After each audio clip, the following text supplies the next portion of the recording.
Hey everyone, and welcome to Wednesday's Talking Reds. I'm here with the man Jay Sexy, aka Josh Sexton.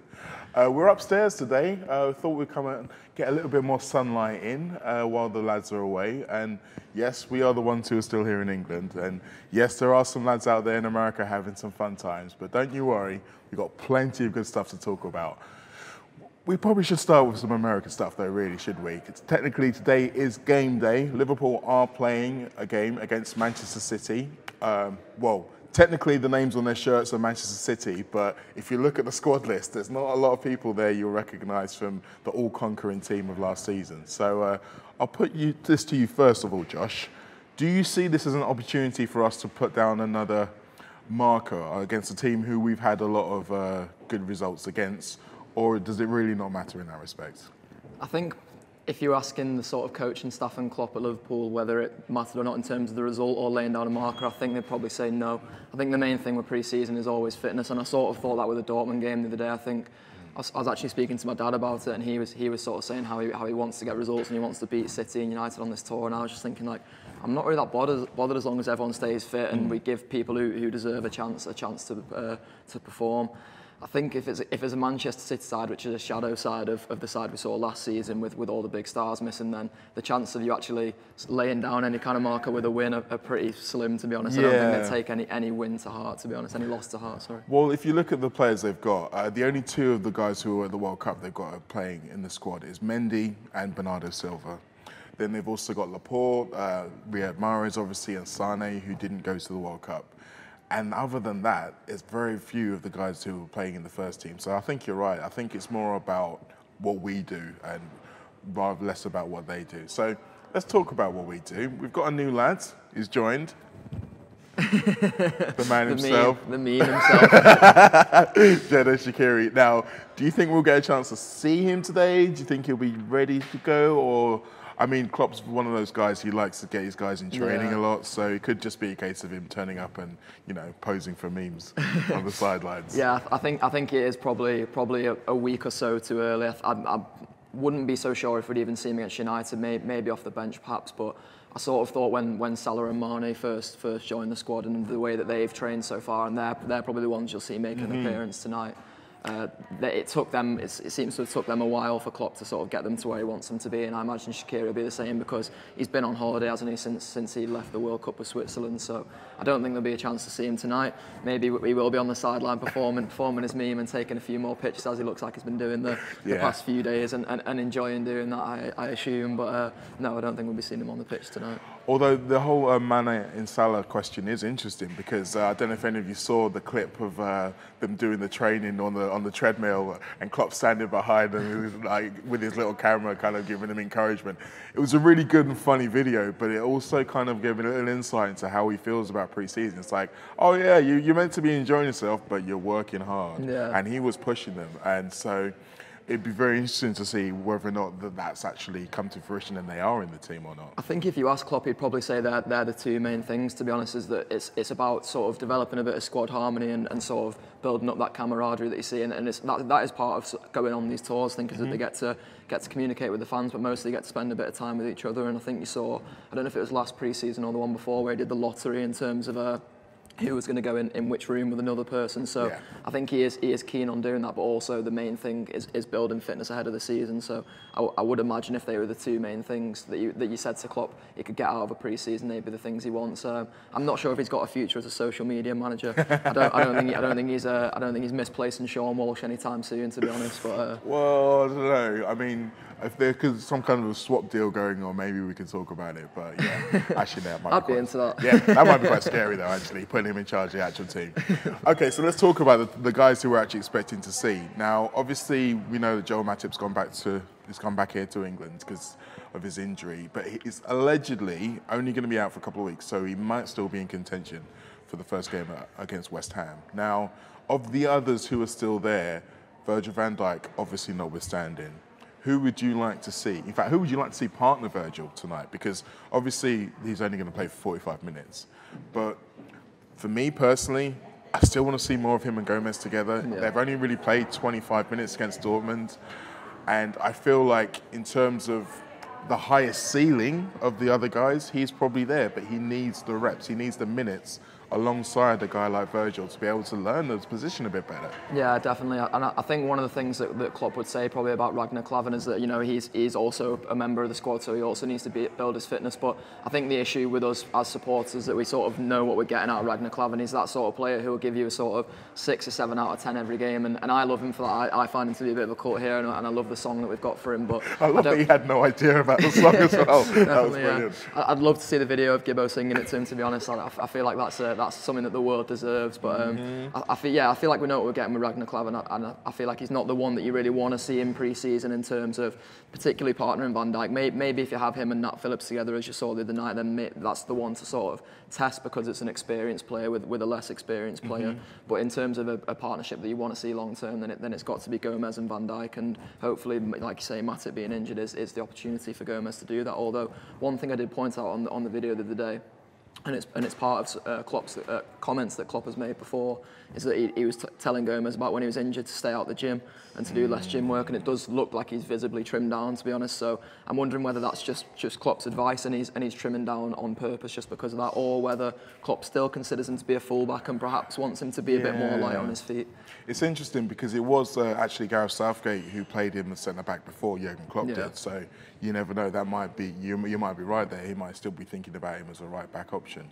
Now, someone who's definitely not going to be a centre-back option for Liverpool is Domagoj Vida, as James Pearce, or Bad News Pearce as he's been known, has emphatically denied that we had any interest in him at all.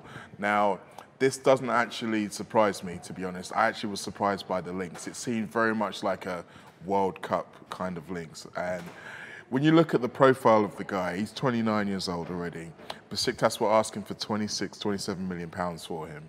He's not that much of an upgrade, if at all, on Matip and Klavan, so it never really made sense to me. It wasn't really a non-starter, but maybe agent talk got in the way. I think it probably was agent talk from the start. I remember when the links first came around, Everton have been linked with him as well, and I think Everton have got a bit of a relationship with Besiktas, obviously with the Cenk Tosun signing. So I was sort of assuming that it was Besiktas or his agent's way of saying, like, well, if we tote him to your rivals, then if they want him and that sort of thing, and then hopefully sort of give Everton a kick up the backside. But Everton seems to be the name which actually disappeared, and it seems to be Arsenal and Liverpool. But I never really understood it, partly because what you say, that he doesn't seem to be any better than Matip or Klavan, but also because I thought he was probably the worst performer in Croatia's team at the World Cup. Of the defenders? So, well, definitely, yeah. Some people might disagree with that, but I thought that Lovren outshone him for the most part. I don't know whether that's my sort of bias of Dejan Lovren getting in the way there.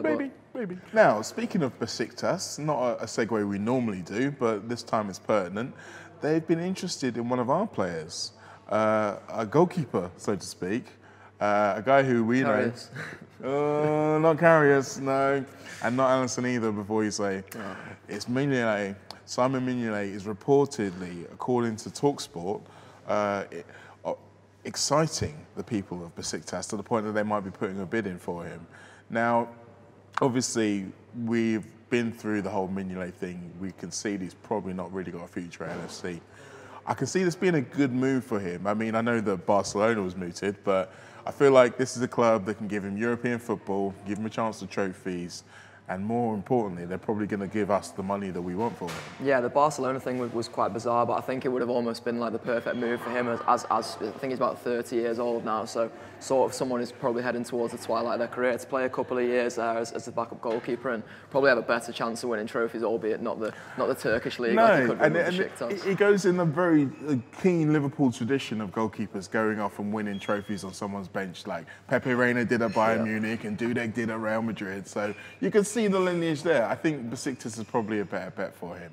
Now, one of the other guys in our squad who may well be on the departure is Divock Origi. Now, John Percy of The Telegraph has reported that they're willing to pay the asking price that we've set for Origi, which is £26 million. Now, we all know he's got talent. I've been on this show quite a few times in other shows talking about how I felt that this pre-season was his chance to put himself to the front of the queue. And it hasn't materialised. I mean, what do you reckon? 26 million quid? Yeah, I think if it's 26 million quid, you're absolutely biting the hand off. I think when we signed him from Lille, it was about 8 million, and obviously he got loaned back the first season. But to be fair to him, the 2 seasons that he performed regularly at Liverpool and was in the first team regularly, he gets double figures. And when you look at that compared to the output of Solanke and Ings last season, who get 2 goals between them, to have someone getting double figures off the benches is such a valuable asset. But he's not looked like the sort of player he was a couple of seasons ago, probably before the Funes Mori injury is the sort of turning point for him. And he spent last season at Wolfsburg and was probably quite unsettled. So I think he'd relish the chance at a fresh start. Do you see him getting more goals than Sturridge this season if they had comparable minutes? I'd imagine that Sturridge would get more, but the thing is the comparable minutes, isn't it? It's whether you can keep Sturridge fit and whether you can rely on him. Divock Origi doesn't have them same kind of problems, albeit his performances are probably more up and down than Sturridge's. But I think if you're saying that they had the same minutes, then I think Sturridge would probably have a better output. Interesting. Okay, let's focus again on some of the guys who are staying in the squad. Now, the Wrap guys who are out in America did a fantastic interview with Andy Robertson. I think we're probably going to slide a clip of that in here at some point as well. In fact, let's do that now, shall we? When you got to the final, one of the key defining things last season, I think, for supporters, and especially for those who were there, but even those who heard about it, were those scenes after the game finished against Roma. When you came over, Mane came right up into the crowd, everyone then came right up into the crowd. There was a real sense of togetherness, both supporters and players, and we could see your togetherness and see that you were into what was going on off the pitch as well.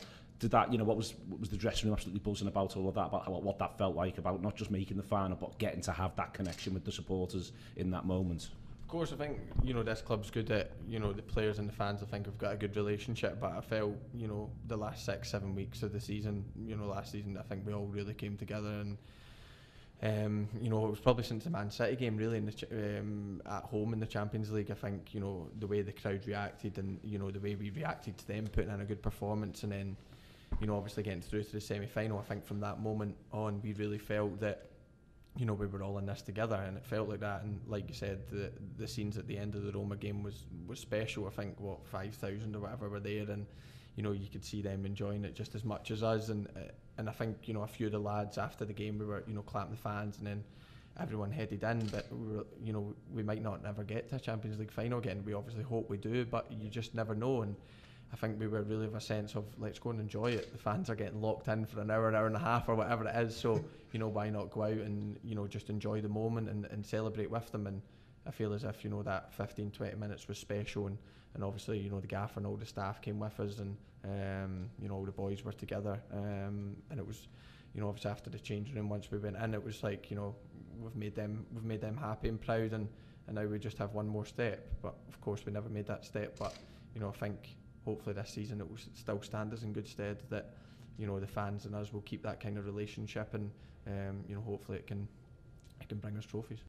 Now, there you go. It was a fantastic interview. Thanks so much to Andy for getting involved with it. You can see the guys in the background, or hear the guys in the background, so to speak, playing table tennis as well. But just like pros, they kept on rolling. Yeah, it was quite funny. We were sort of talking about it in the office, and I think it was Moreno, Markovic and Grujic were the 3 lads who came in to play ping pong, and it's one of them situations where you imagine the lads are sat there like, we're trying to do an interview, but I think they were in the team hotel, so you can't really turn around and be like to 3 Liverpool players like, can you jib that? Yeah, exactly. It's the games room. It's kind of like the most important room on this tour. But I should also point out the fact that we spoke in that interview about a lot of Andy's work within the community, specifically stuff at food banks, and going back to his career in Scotland. And he did donate his shirt from the Dortmund game to us to raffle off for North Liverpool food banks, and it raised over $1,300. So that's fantastic. Well done to Andy. Well done to the New York Reds who raised that money. Now, I've not seen much footage from last night's Anfield Wrap live show in New York, but I can imagine it's probably quite lively. Yeah, I think there's probably a good chance that Gibbo had his top off at some point. And I did see a bit from the karaoke after of Craig and Neil singing One Kiss by Dua Lipa. So I imagine to some extent it went off. Suddenly, I'm not so upset I'm not there. Now, something else has happened in the world of Liverpool that you may not have caught on to. The second qualifying round of the Champions League has started this weekend, and even though we're not in it, we do go straight into the group stages, don't worry. It does actually affect us because Benfica and Basel have got a higher coefficient than we have. So if they don't go through, we move from pot 3 into pot 2, which makes our lives a lot easier. And you'll all be pleased to know that Basel last night lost their first leg against PAOK Salonika. It was the away leg though, so still a lot to play for.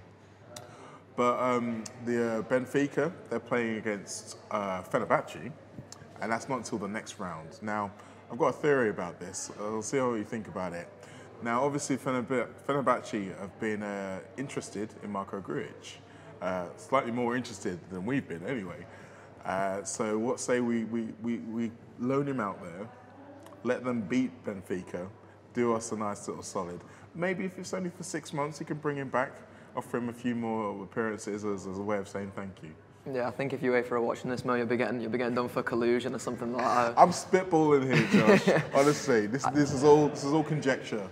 I've never really understood the coefficients, to be honest. I always find it quite a bizarre thing when you think about the fact that Liverpool in the last I think it does it for 5 years, doesn't it? They've got to 2 European finals in those 5 years. You'd think they'd be higher than the likes of Benfica and Basel, is it? But then, yeah, I mean, we're probably still below Arsenal, to be honest. And that whole kind of Arsenal consistency of just, you know, doing enough to get there and then going out straight away the first time. It's embarrassing being behind Arsenal in any capacity, isn't it, Sam? Sorry, Sam. Hello. he's No, it's all good. We're taking this last opportunity to take the mickey out of Sam about Arsenal because I have a feeling they might actually be better next season. So we're getting all the digs in now, mate. Don't worry. Don't worry. Now, a lot of else is happening in the world of the Anfield Wrap. There's more going on over in New York. The lads are going to be recording the Gutter show from over there. So there's no Rob, there's no Paul Senior, but there's a lot to be getting their teeth into, some of which I've mentioned earlier today with some of the guys that are outgoing. They might be doing some incomings as well, though, so keep your eyes peeled for that. Now, last night we had an AFQ football recorded with the always good Adam Melia, one of possibly my favourite guys within the Wrap. He always makes me laugh, I don't know what it is. Behind me. Well, yeah, I said one of them. I'm not giving out any trophies today, I'm just trying to give out some compliments. But anyway, the show itself was really good. There was a good debate about the potential for Anfield Road expansion. Jay McKenna was on there, it was Boykin Spence as usual, and I think we got a little clip for that. So the question is, will we ever see the Anfield Road extension materialise? Will we, Adam? Jay? Ask Peter Moore. Why did you tweet him? I hadn't thought of that. Just tweet him and ask him in reply to something else. Everywhere in me wants to say yeah, but I just think it just seems to take so long for them to get on and do it. The reason previously was always, we're not sure we can make it stack up with hospitality. We're doing the Anfield Road, we're doing the main stand first. Now we've got to make sure it pays for itself. That was what Ulwari and Air said. Now the latest is that Liverpool, somewhat understandably, only want to have one capital project on the go at a time. So they've had the main stand, that's paying back for itself. Now they want to do Kirby and Melwood. Not that it looks like Kirby and Melwood is falling down in any way, but they're now proceeding with that. That'll take a few years. So if we're only sticking to one at a time, it's at least 3 or 4 years. Anything can happen in 3 or 4 years, Suddenly football changes or something, mad happens. Will we see it at the price of steel or something like that? There'll be a global economic crash of some kind. Trump will blow up North Korea and we won't get to watch football anymore. So anything can happen, really. So lots of me wants to say, yeah, I want to believe that they will do it. I think it's the right thing to do. I think there's lots of people who think it's the right thing to do. I just don't think we're going to see it on the immediate horizon, and then if it's not on the immediate horizon, does it happen? I don't know. Okay.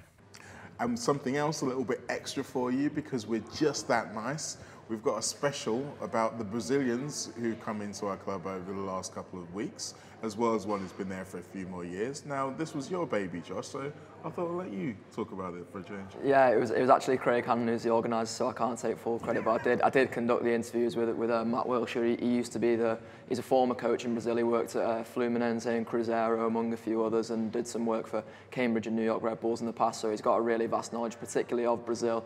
We wanted to speak to him about Fabinho, sort of first and foremost, because he's worked with him during his sort of formative years in Brazil. But we also got a bit of chat about Alisson and Fabinho, as you mentioned, and it was really good. He made me feel very excited about all three of them. And if you can even be any more excited about Roberto Firmino. I was going to say, I mean, that bit's taken care of, but. It's interesting as well, the fact that like Fabinho was the main focus, and then all of a sudden Alisson just arrives like, hey, don't forget about me, guys. So yeah, we've got all of that goodness to come on the Anfield Wrap, so you can go out and listen to it now. There's more shows going to be recorded, and you're actually going to get an extra dose of me this week because I'll be back hosting on Friday. I'm not entirely sure who I'll be sitting next to, but I hope it is you, Josh. Cheers, mate. We've had fun today, haven't we? Yeah, definitely. I think it's the first time I've not hosted one, so it's been weird to sort of take the back seat, but I couldn't think of a better person to take the back seat to. You see, I'm here to make your life easier, and you're doing the same for me. One hand washes the other. I like that. See you all tomorrow.